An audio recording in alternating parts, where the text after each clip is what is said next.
चलिए नमस्कार, good morning. आप सबका बहुत बहुत स्वागत है एक नई वीडियो में।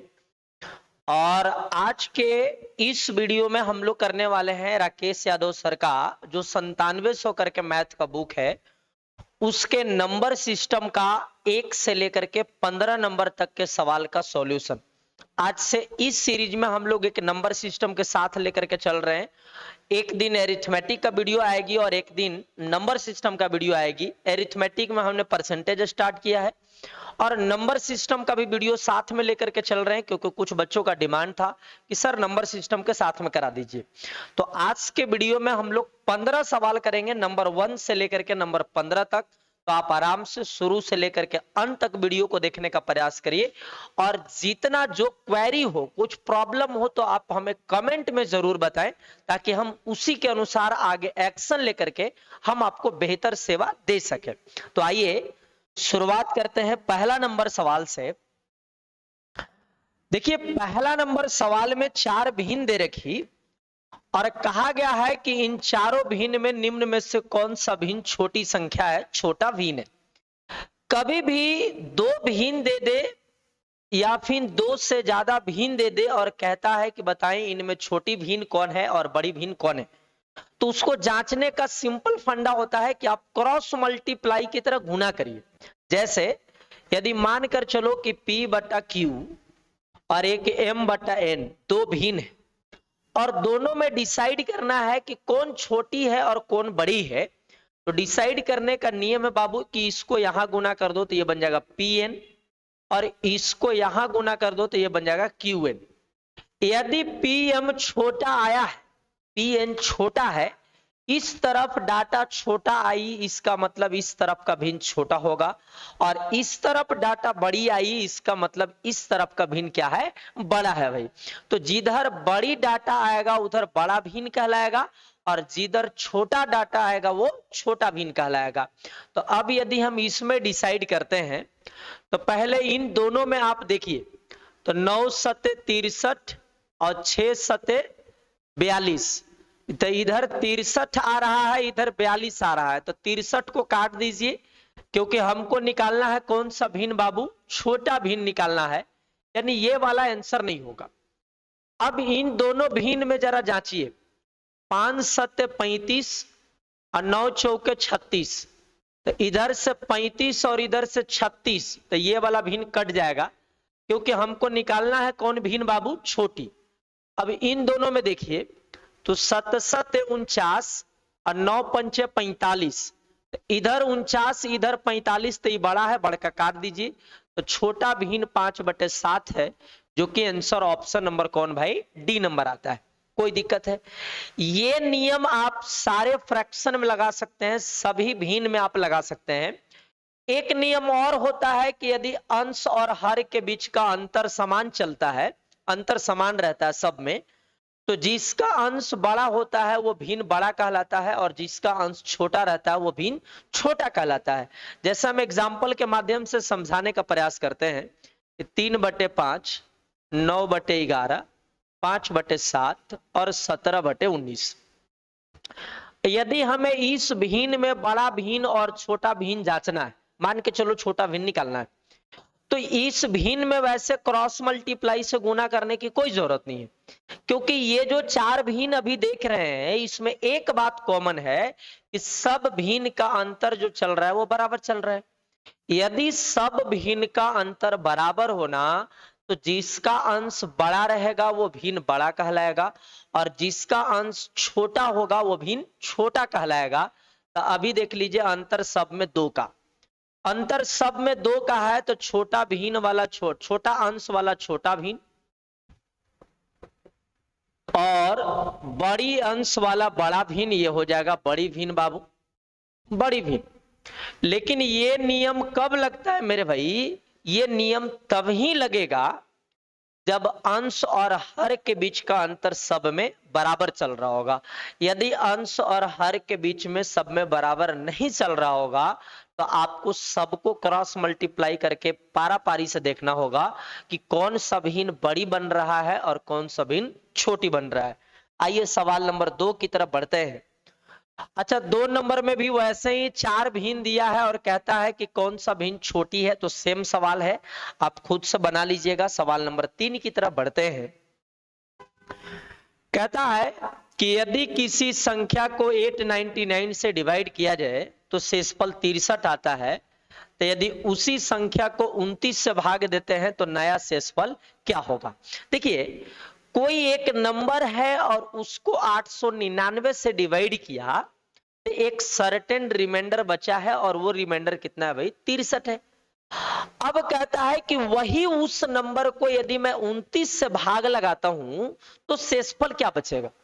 ऐसा केस में याद रखें कि यदि पहला शेष दिया हो और आपसे पूछता हो कि दूसरा भाग देने पर नया शेषफल क्या होगा, तो सिंपल तरीका होता है कि पहला शेषफल में नया डिवाइजर से भाग दे दीजिए।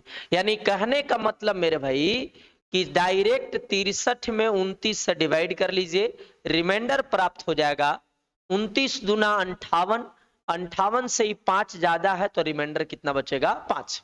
डायरेक्ट सोल्व कर सकते हैं बाबू। ऐसे कभी भी सवाल आएंगे तो आप ऐसे ही बनाने का प्रयास करिए डायरेक्ट, कि यदि पहला रिमाइंडर दिया हो और सवाल ये कहता हो कि दोबारा उसको 29 से या किसी दूसरे नंबर से डिवाइड करें तो रिमाइंडर क्या आएगा, तो डायरेक्ट 29 से शेषफल में भाग दे दीजिए, शेषफल आपका नया तैयार होगा और वही शेषफल आपका आंसर कहला रहा होगा। क्लियर है। सवाल नंबर 3 में कोई दिक्कत नहीं है, तो सवाल नंबर 4। अब देखिए, सवाल नंबर 4 जो है वो रिमाइंडर थ्योरम का सवाल है। बहुत बेहतरीन सवाल होती है रिमाइंडर थ्योरम का, कोई भी सवाल बहुत मजा आता है पढ़ाने में। रिमाइंडर थ्योरम पढ़ने में भी और पढ़ाने में भी बहुत मजा आता है, क्योंकि रिमाइंडर थ्योरम में हम लोग निगेटिव रिमाइंडर पे जब काम करते हैं ना तो बहुत अच्छा लगता है। आइए सवाल देखते हैं बाबू, कि यदि 9 के पावर 6 को -11 को डिवाइड करेंगे 8 से तो रिमाइंडर क्या आएगा। देखिए, आपको बारी बारी सोचनी है कि 9 को 8 से भाग देंगे तो रिमाइंडर +1 बचेगा, और 11 को 8 से भाग देंगे तो रिमाइंडर -3 +3 बचेगा।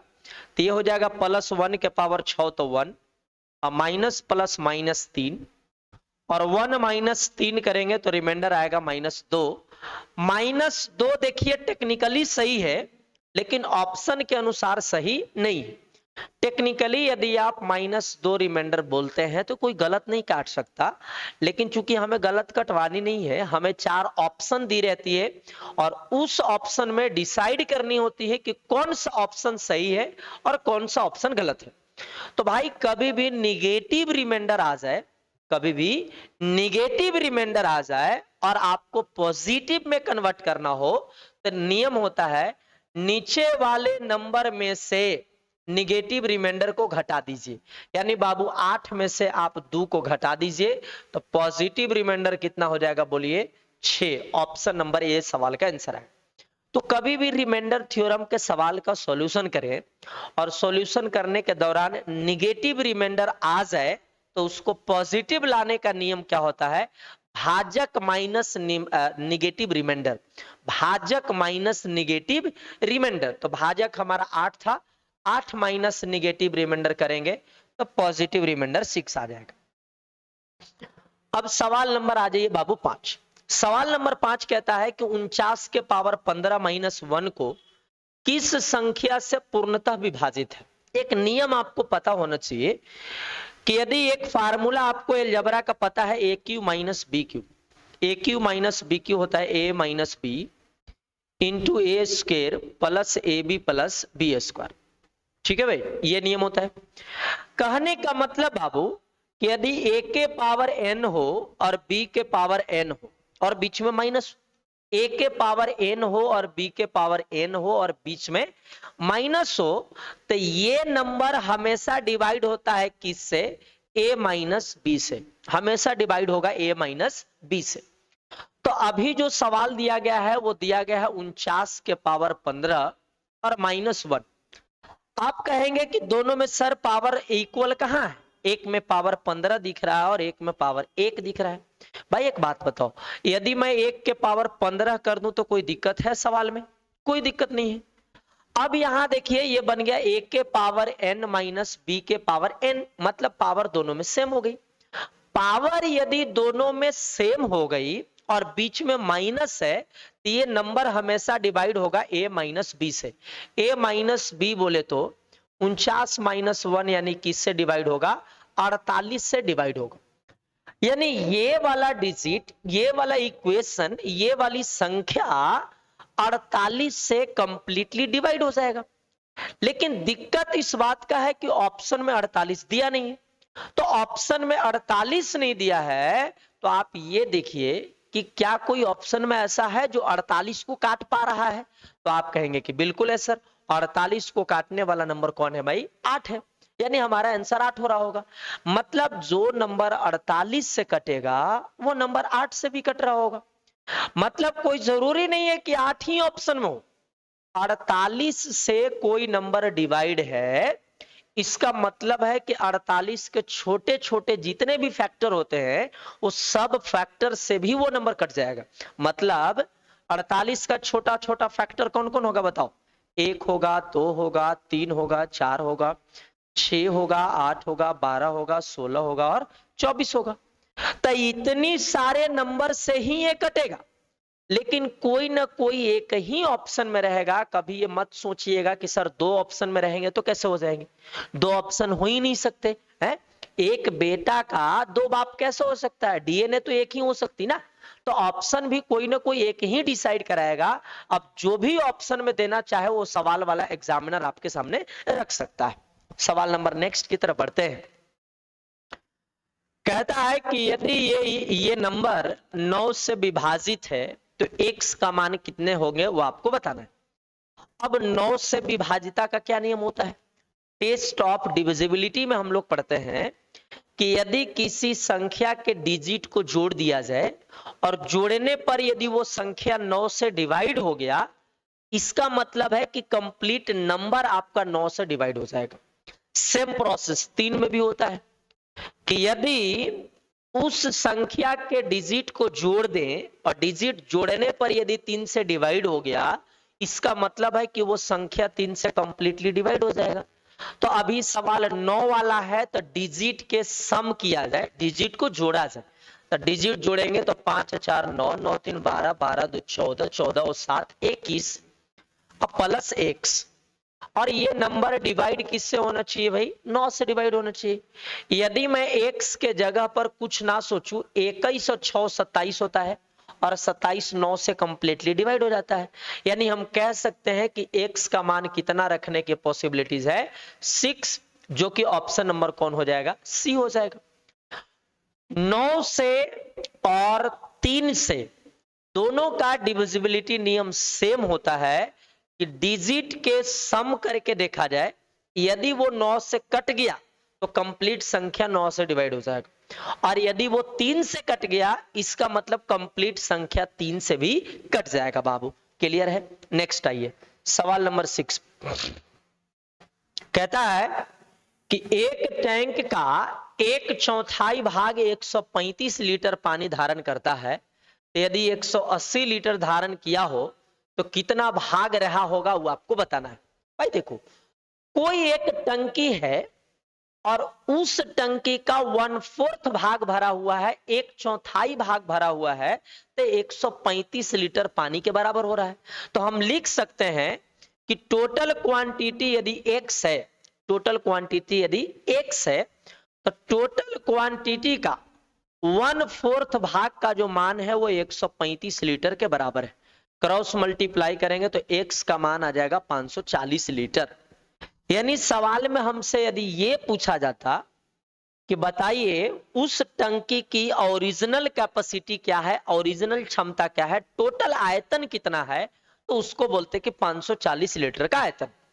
यानी उस बोतल का, उस कंटेनर की जो क्षमता है वो 540 लीटर के बराबर है।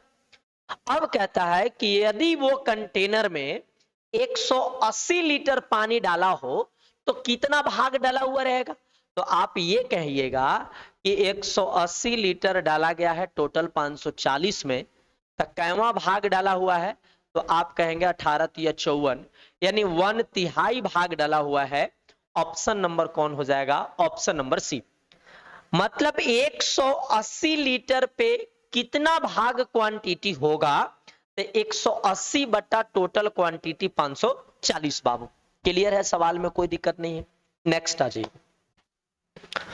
सवाल नंबर 8 कहता है कि 369 के आधे भाग का 2/3 भाग क्या होगा? ध्यान से देखिएगा, 369 के आधे भाग का 2/3 भाग क्या होगा?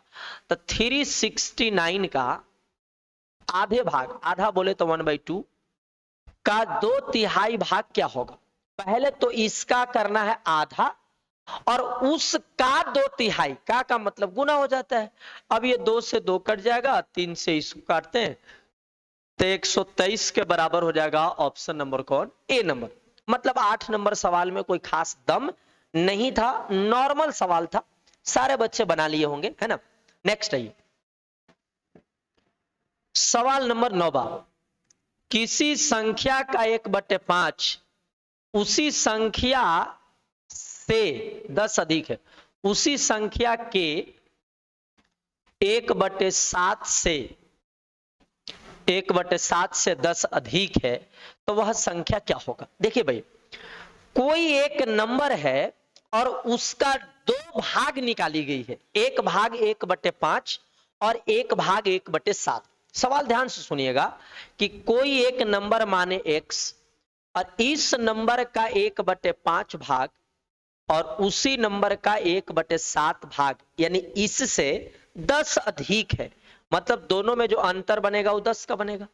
देखिए, कभी भी अरिथमेटिक का सवाल आप मैथ सोल्व कर रहे हो और मैथ सोल्व करने के दौरान यदि 2 बातों का चर्चा हो और दोनों के चर्चा के बाद कम या अधिक का जिक्र कर दे, कम या अधिक का जिक्र कर दे, इसका मतलब है कि वो अंतर है।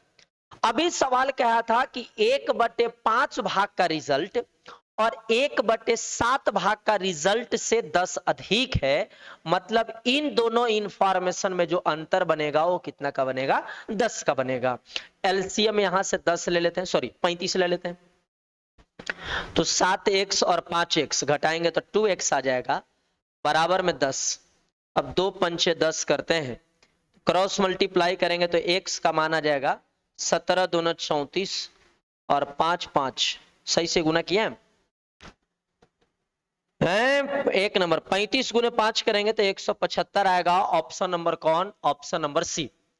अब देखिए, ये 35 गुने 5 किए तो ये हमने जल्दी में कर दिया, 35 गुने 5 हमने जब किया तो हमने जल्दी में कर दिया। आप जल्दी में 35 गुने 5 कैसे करेंगे? आप थोड़ी सी कंसेप्ट को सीख लीजिए कि यदि हमें किसी नंबर को 5 से गुना करना हो, जैसे 35 गुने 5, या फिर मान के चलो 47 गुने 5 करना हो, तो कोई ओड नंबर हो और यदि ओड नंबर को 5 से गुना करना है तो इस नंबर को 1 घटा करके आधा कर दीजिए।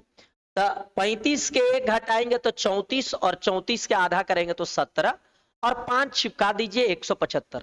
यदि 47 गुने 5 करना है तो 47 में से 1 घटाइए 46 और 46 के आधा करेंगे तो 23 और एगो 5 लगा दीजिए 235।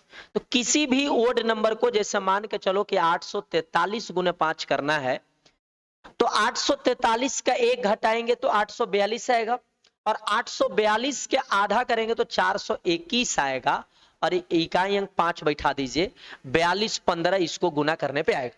तो यदि किसी ओड नंबर को 5 से गुना करना है तो ये ट्रिक लगाइए, समय का बचत होता है और यही बचा हुआ समय आप उस सवाल में समय को लगा सकते हैं जो सवाल चैलेंजिंग सवाल होती है। ठीक है बाबू, तो जहां पॉसिबिलिटीज है वहां शॉर्टकट से भी बढ़ने का प्रयास करनी है।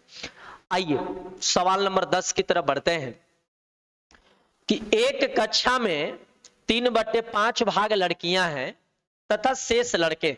ध्यान से देखिएगा, एक विद्यालय में लड़का और लड़की है और सवाल के अनुसार कहता है कि 3/5 भाग लड़की हैं और शेष लड़का।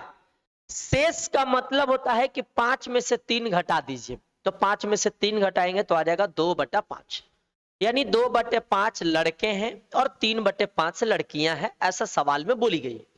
अब सवाल कहता है कि यदि लड़की 2/9 भाग और लड़का 1/4 भाग अब्सेंट होते हैं, अब्सेंट हो जाते हैं, तो कुल कितना भाग लड़के उपस्थित रहते हैं? उपस्थित का मतलब प्रेजेंट रहते हैं। भाई देखो ध्यान से, हमें निकालना है कि उस विद्यालय में कितने ऐसे विद्यार्थी हैं जो कि प्रेजेंट रहते हैं, उपस्थित रहते हैं। तो हमें उपस्थित विद्यार्थी की संख्या लाना है, लेकिन वो भिन्न के रूप में लानी है। तो आप ध्यान से देखिए, एक तरफ लड़की है और एक तरफ लड़का है। सवाल के अकॉर्डिंग कहता है कि लड़की की संख्या का 2/9 भाग लड़के क्या रहते हैं भाई? प्रेजेंट रहते हैं, सॉरी अब्सेंट रहते हैं। तो एक बात बताओ, यदि 2/9 भाग लड़के अब्सेंट रहते हैं, तो 2/9 का जो शेष भाग विद्यार्थी होंगे वो लोग प्रेजेंट रहते होंगे। तो 2/9 का शेष निकालिएगा तो आएगा 7/9, यानी लड़की का 7/9 भाग लड़की जो है वो प्रेजेंट रहती है, 2/9 अब्सेंट रहती है। इसका मतलब 7/9 लड़की प्रेजेंट रहती है। लड़का के संख्या में बाबू 1/4 लोग अब्सेंट रहता है, तो 1/4 अब्सेंट रहता है तो शेष प्रेजेंट रहता होगा, और शेष बोले तो 3/4 बाबू, इतने लोग प्रेजेंट रहते हैं। तो एक तरफ इतने परसेंट लड़की हैं और एक तरफ इतने परसेंट लड़के हैं, दोनों कितना भाग बनेगा? तो वो दोनों को इजीली आप जोड़ दीजिए, अटैच कर लीजिए। तो दोनों को जब आप जोड़ेंगे तो कैलकुलेट करिए, 3 तिया 9, और यहां कैलकुलेट करेंगे 2 दूना 4, तो ये 10 है और ये 15 है, तो 15 और 10 का एलसीएम 30 हो जाएगा। 15 से भाग देंगे तो 2 और 2 सत 14, और 5 दूना 10, 10 से भाग देंगे तो 3, 3 तिया 9, 14 और 9 जोड़ते हैं तो 23/30 भाग। तो 23/30 भाग लोग क्या हुए बाबू? प्रेजेंट हुए। और हमसे यही पूछी गई थी कि प्रेजेंट कितने हैं, तो 23/30। ऑप्शन नंबर ए सवाल का आंसर आ रहा होगा। वो डाटा दे रहा था भिन्न के रूप में अब्सेंट का, लेकिन अब्सेंट का जो शेष विद्यार्थी बचेंगे, जो रिमाइंडर बचेंगे, वही हो जाएंगे अब्सेंट बाबू, सॉरी प्रेजेंट हो जाएंगे। तो देखनी है कि प्रेजेंट निकालनी है कि अब्सेंट निकालनी है। सवाल नंबर नेक्स्ट की तरफ बढ़ते हैं। यदि 85 मीटर लंबाई का एक छड़ दो भागों में इस प्रकार विभाजित किया गया है कि छड़ का पहला भाग दूसरा भाग का 2/3 है। ध्यान से देखो, एक छड़ दो टुकड़ा में बटा, पहला टुकड़ा और दूसरा टुकड़ा। सवाल के अकॉर्डिंग, सवाल का अनुसार कहता है कि पहला भाग दूसरी भाग का 2/3 है।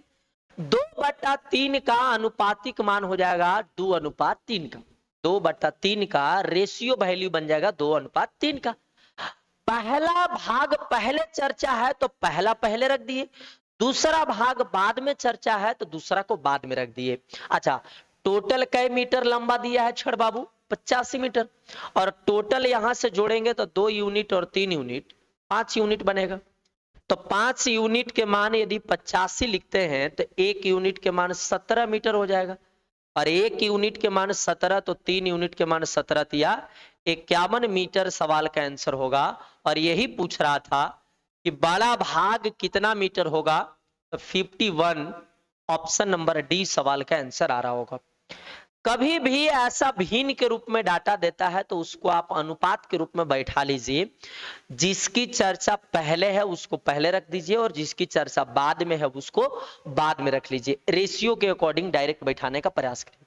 नेक्स्ट बाबू कहता है कि निम्न में से 2/5 और 4/9 के बीच उपस्थित भिन्न ज्ञात करना है, क्या होगा? ध्यान से सुनो, यदि दो भिन्न दे दे और सवाल कहता है कि दोनों भिन्न के बीच में कौन सा भिन्न उपस्थित होगा, तो दो भिन्न के बीच में ऐसे तो बहुत सारे भिन्न होंगे, लेकिन ऑप्शन में कौन दिया है वो ऑप्शन ही जस्टिफाई कराया जा सकता है। तो कभी भी यदि दो भिन्न के बीच का भिन्न निकालना है तो उसको हमेशा ऑप्शन से बनानी है, उसको डिटेल बनाने का प्रयास नहीं करनी है। तो एक भिन्न दिया है 2/5 और एक भिन्न दिया है 4/9। तो इन दोनों भिन्न के बीच के भिन्न लाना है, तो बीच का भिन्न ऑप्शन से निकाल लेते हैं हम लोग बाबू। मान के चलो ऑप्शन नंबर कौन, ए नंबर निकालते हैं 3/7। तो आप भाग दीजिए, तो भाग देंगे तो आएगा 0.40, और इसको भाग देंगे तो 4 9 36, 4 9 36, 4 9 36, 0.44, यानी 0.40 और 0.44 के बीच में यदि ये वाला मान आता है, इसका मतलब ये ऑप्शन सही है, अन्यथा 3 ऑप्शन और हमारे पास है। तो पहले ऐसा काट के देखते हैं 7 से, 7 चौका 28, 28 के बाद 2 और 0, 7 दूना 14, 0.42, यानी ये वाला मान इन दोनों मान के बीच में इंसिस्ट कर रहा है, निकाल रहा है। इसका मतलब ऑप्शन नंबर ए ही सवाल का आंसर होगा, बाकी 3 ऑप्शन जांचने की कोई जरूरत नहीं। तो कभी भी दो भिन्न दे करके और कहता हो कि दोनों भिन्न के बीच में कौन सा भिन्न लाई कर रहा है, रुक रहा है, बैठ रहा है, तो उसको हमेशा ऑप्शन से बनाने का प्रयास करनी है। सवाल नंबर 3 पर बढ़ते बाबू, सॉरी 13 पे। एक संख्या के 3/4 भाग 2/3 भाग के बराबर है। बाबू ये सवाल एरर है, ये सवाल को आप काट लीजिए, मतलब यहाँ टाइपिंग मिस्टेक है, आप देख लीजिएगा बुक में सही रहेगा, और सही रहे तो आप बनाने का खुद से प्रयास करिएगा, नहीं बनेगा तो नेक्स्ट वीडियो में हम कोशिश करेंगे, कमेंट में लिख दीजिएगा तो हम 13 नंबर को उसमें शामिल कर लेंगे। ठीक है, 14 नंबर पे आ जाओ। कहता है कि यदि किसी संख्या का 3 गुना उस संख्या के 3/5 से 60 अधिक है, तो बताएं कि उस संख्या मालूम करें कितना होगा। ध्यान से देखिए बाबू, किसी संख्या का 3 गुना, तो मान लो कि वो संख्या कितना है, 1 से। सवाल के अनुसार कि इस संख्या का 3 गुना और उसी संख्या का 3/5 भाग इससे 60 अधिक है। बाबू ये रिजल्ट इससे 60 अधिक है, मतलब दोनों में अंतर बनेगा 60 का। यदि ये नंबर इससे 60 अधिक है, मतलब दोनों में अंतर बनेगा 60 का। अब यहां से कैलकुलेट करते हैं तो एलसीएम 5 हो जाएगा, तो 5 तिया 15x, 15x में 3x को घटाते हैं तो 12x होगा, और बराबर में 60 लिखिए, और 12 पंचे 60 बाबू, तो यहां से x का मान कितना आ जाएगा, 55 से 25, यानी हमारा आंसर ऑप्शन नंबर कौन कहलाएगा, ऑप्शन नंबर ए हो जाएगा बाबू। क्लियर है, यानी वो संख्या कितना था, 25 के बराबर था। नेक्स्ट सवाल की तरफ बढ़ते हैं। कहता है कि एक व्यक्ति अपनी आय का 1/4 भाग भोजन पर और 2/3 भाग मकान के किराए पर तथा शेष आय से 630 रुपया, शेष आय जो 630 रुपया है, शेष अन्य सामान पर खर्च करता है, तो उसके मकान के किराया पर ज्ञात करें कितना रुपया खर्च होता है। देखिए बाबू, कहता है कि एक आदमी टोटल इनकम का 1/4 भाग किराया दिया और 2/3 भाग मकान का, इतना भाग भोजन पे और इतना भाग किराया दिया है, 2/3 भाग किराया दिया। यह है आपका भोजन और यह है आपका किराया। दोनों जोड़ लेते हैं कि भोजन और किराया पर कितना खर्च हुआ, तो आप एलसीएम 12 ले लो, 4 तिया 12 तो 3 हो जाएगा, और 3 चौके 12 तो 4 दूना 8 हो जाएगा, यानी 3 और 8 जोड़ते हैं तो 11, यानी 11/12 भाग क्या हो जाता है, खर्च हो जाता है। 11/12 भाग क्या हो जाता है, खर्च हो जाता है। कहता है कि खर्च हुआ मतलब उससे नहीं है, मतलब है कि कितना भाग वो बचाता है, और वो बचत है 630 रुपया। आप देखिए बाबू, यदि 11/12 भाग खर्च कर देता है, इसका मतलब शेष 1/12 भाग बचाता होगा, लेकिन बचा हुआ राशि 630 है। कैलकुलेट करते हैं तो टोटल इनकम आ जाएगा उसका 0, 12 तिया 36 की 6 हासिल 3, 12 छक 72 और 3 75, यानी टोटल जो उसकी अर्निंग है, टोटल जो उसकी इनकम है वो 7560 रुपए है। लेकिन सवाल ये कतई नहीं पूछा है कि बताएं कि उस आदमी का इनकम कितना है, सवाल ये पूछा है कि वो आदमी किराया पर कितना रुपया खर्च किया है। तो आप लिखेंगे बाबू 7560 का किराया 2/3 भाग, किराया यही तो खर्च हुआ है, 2/3 भाग। कैलकुलेट करते हैं, 25 तिया 75, 2 तिया 6, 25 20 गुने 2 करेंगे तो 50 40 सवाल का आंसर आएगा, और जो कि आंसर ऑप्शन नंबर कौन है, ए। हमने इस वीडियो के माध्यम से, आज के वीडियो के माध्यम से हमने 1 नंबर से 15 नंबर सवाल तक का सॉल्यूशन देने का प्रयास किया। जितनी अच्छे ढंग से कंसेप्ट हमारे पास हो सकते थे हमने पूरी कोशिश किया है। चूंकि पहली वीडियो नंबर सिस्टम का है तो आप धीरे धीरे चीजों को आगे की तरफ लर्न करते रहिए, और वीडियो को कभी भी बीच में मत छोड़िए, बीच में हमेशा शुरू से लेकर के अंत तक देखने का प्रयास करिए, और कोशिश करिएगा कि ज्यादा से ज्यादा वीडियो को शेयर करने का प्रयास करनी है। मिलते हैं नेक्स्ट वीडियो में, तब तक के लिए धन्यवाद, थैंक यू।